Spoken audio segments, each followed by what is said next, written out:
My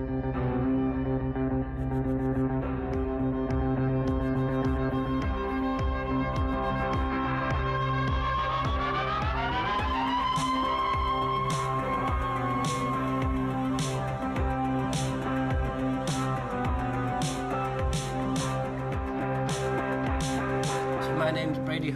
I'm from Yorkshire in England, and our film Sweet Maddie Stone is here in the This Is England Festival.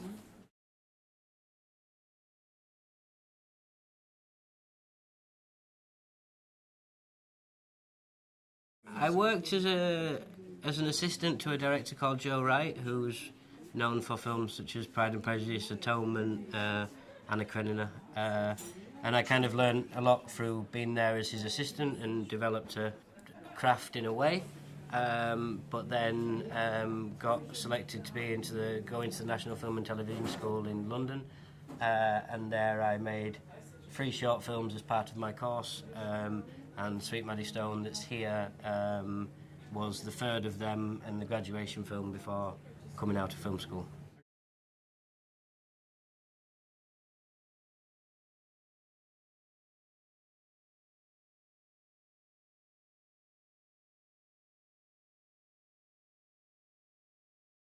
No, I've done maybe 5 or 6 films.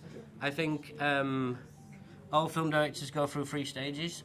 They make shit films for the wrong reasons, which I certainly did. And I got a great piece of advice that said, stop trying to make films to win awards and tell a personal story. And I made what I consider my first shot, which was a film called Imp Vic. And that was one that I'd written myself, and it was a love letter to my friends to say sorry for leaving home and chasing my dream. I still love you and I'd die for you or go to prison for you.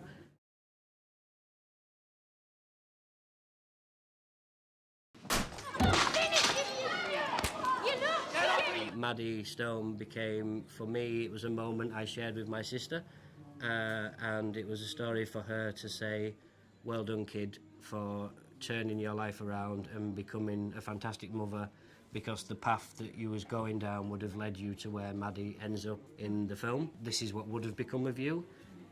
So the story was written for her as a kind of well done for being strong enough to not become what she should have become.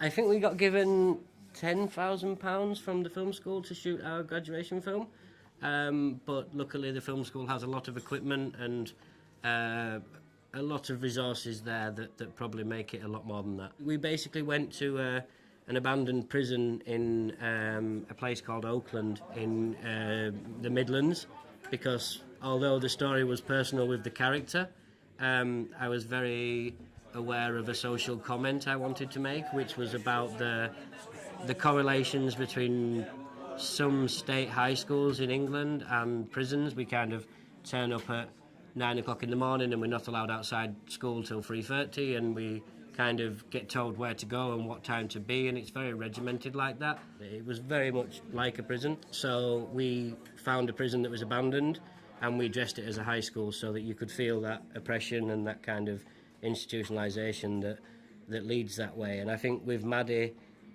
for me was always a character who was going to leave one prison and one oppression to go into the next.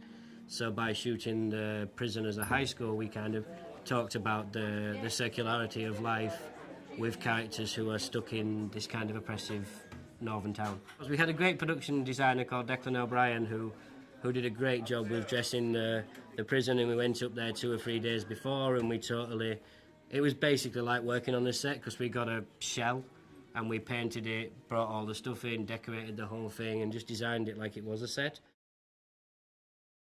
I think every filmmaker should, if possible, make sure your crew and you go away, particularly in the short film world, because you can build a bond, and I'm a firm believer that 10% of the love on set bleeds through the screen, so people will warm to your film more if there's a lot of love when you're making it. Maddie has been developed into a feature that my co-writer Jess Jackson and I have written together again, and we've had a big support from Creative England to finance and help us through the script stages. So we've done 3.5 drafts of that now. And then last week we sent it to BFI to hopefully get production funding, and then we'll start to get the ball rolling on hopefully shooting the feature next year.